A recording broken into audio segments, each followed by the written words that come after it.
Hey, what's up, fam? It's the Modern Day Caveman again. Boy,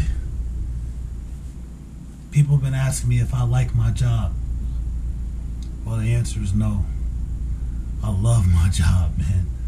That's the best. I think that all the time that I spent in prison was preparing me for this particular job right here.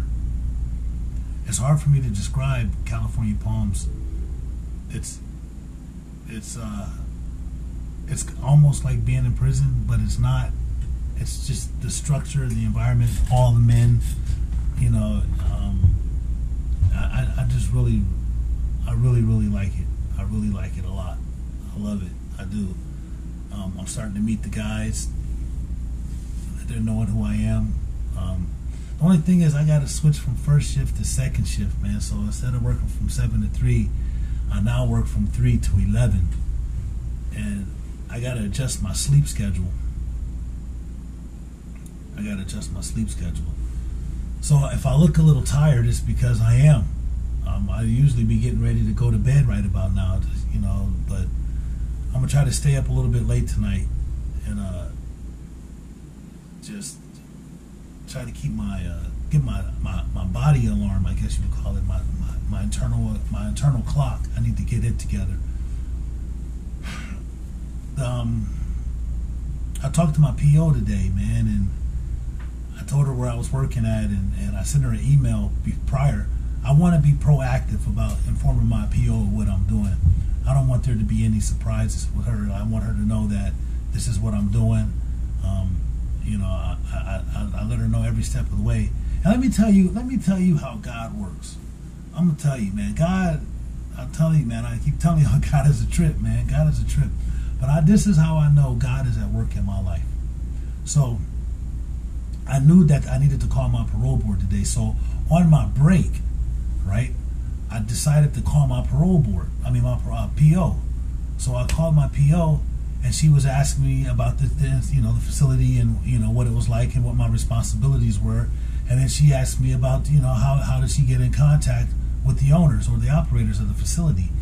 Now Sebastian is the owner of the facility, and he's a flitty little dude. Like he's flit. You rarely see him, like, because he's always gone or doing something.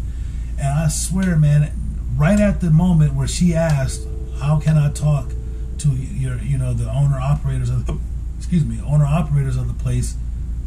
Here comes Sebastian, and I'm like, "Hey, Sebastian, this is my PO," and he was like, "Oh yeah." He was like, "What's her first name?" I said, I gave her her first name, and he was like, "I got it." And he took the phone, and he walked off. He was my phone. He took my phone and he walked off, and then he came back and he handed me the phone. He was like, "There you go." And she was like, "Oh my God, like it sounds like you're in a wonderful place, and like you're doing good, and and she was like, "Just keep me informed." And she said, "If you decide to move in," did I tell you guys that he wants me to move in? But what he said was, he said that we're going to give you a couple weeks, man, and see how you do in a couple weeks, and if it works out, man, you can move in upstairs, man, get a suite.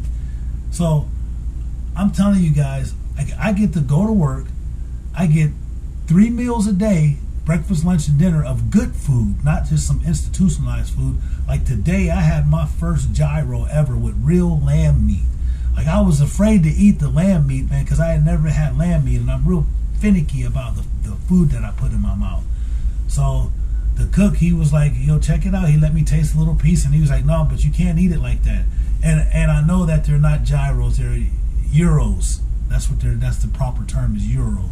But for aesthetic purposes, we're just gonna say gyros. So he gave me a gyro, man, and it was like, he told me, he said, "No, you got to go put the tiki or whatever, the sauce on it, and the lettuce and tomato and onion." And I was like, "All right," I did it with the pita bread. It was really good. I was surprised. It was really good.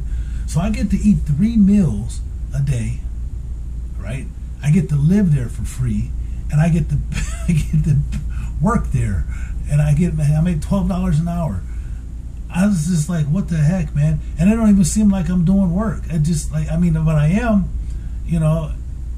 the craziest thing, man, I'm telling you, the craziest thing for me is patting guys down, searching their bags. that's just so ironic. I just cannot believe how the tables have turned. But, you know, God always says that those who will be last will be first, and those who will be first will be last. You know, so, you know, God is he don't make no mistakes. I mean, he's perfect in everything that he does, and we might not understand what he's doing at the time when it happens, but when it does manifest itself into what it's supposed to be, it's just amazing, man, how God's will be done. God's will be done. And I'm just like these blessings that he's heaping on me, man. He's just blessing upon blessing upon blessing upon blessing. I'm just like, I just can't believe it, man. I always say that God's little bit is too much because it is, man. It's just too much, man. But I'm good. I'm good. I love it. I love what he's doing in my life, man. So I went to work today, and they told me that I'm gonna be working second shift. So I'm meeting the new guys. I think I got another one of the security team. It's a woman. Her name is Michelle. I'm gonna talk to her tomorrow, man. I'm like, because I want you guys to understand what kind of facilities. I can't really explain it. It's something that you got to experience. You got to see it. And like I said, I can't put any of the clients on, but I like the staff, man. I want people to understand like what we're doing and why we're doing it. So, and you'll see there's the staff is really cool, really cool. And I met a Jed, man. I read a Jed. He's got a YouTube channel, man, and he's got a big channel. And I'm like, dude, man, can I like get on your platform, man? I just want to spread a message, man. And he was like, yeah, I got you, man. I got you. So that's what I'm gonna see. I forget his YouTube channel. I'm gonna look it up again, and I'll tell you guys about it the next time I get on here. I'm just amazed, man. I'm just really amazed. But I came back. Excuse me. I'm sorry. You can see I'm tired. But it's okay. It's a good tired, man. I ain't been like this. I'm glad I'm tired. I really am, man. I really am. So, I think Sunday is Tariq's podcast, man. Me, myself, and you. Hopefully you. I think that's what it's called. Me, myself, and hopefully you. He's got our interview. I want to listen to it because I can't remember exactly what I said. You know, well, it was all truth, anyways. Whatever I said, I was brutally honest about everything. I'm always brutally honest because I just think it's the best thing to do is just to tell the truth. If I tell the truth, then I don't got to remember the lies. Right? Just tell the truth. You know. And I found, you know what I found out? That people respect the truth. If you're just honest with them, and it might be an ugly truth. It might be, you know, an ugly truth.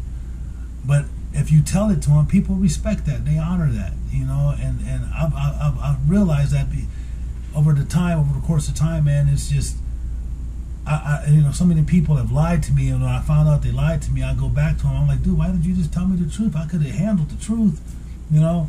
And I always tell, you know, a woman, like whoever, you know, if I ever get in a relationship, it'll be a while before I get into a relationship. But I always tell them that you can ask me anything you want, you know, but just remember, if you're woman enough to ask the question, be woman enough to handle the answer, because I'm going to tell you the truth. So when you ask me a question, believe me, I'm going to tell you the truth. And it's liberating to be so honest, like this, brutally honest. You know, I don't think you know, I met so many fake people in my life, and people that just, you know, stretch the truth or go around the truth or just flat out lie. And I don't want to be them type of people, man. Like when you ask me a question, I'm going to tell you the absolute truth, man, the absolute truth. And you know, like I said, my life's an open book. I'd rather just tell you the truth. I had my little granddaughter over here, man. Like when I got off work, my daughter dropped her off over here, and I played with her. That's my little girl, man. She's so fun. So, excuse me. I'm sorry. Please forgive me for yawning. Please. I'm sorry. I know that's not good social media etiquette, especially not when I'm trying to, you know. But like I said, I'm honest. I'm tired, and I probably look it. But I think I'm done. Yeah. So I just want to say, you know, God loves you, and so do I. Peace. One love.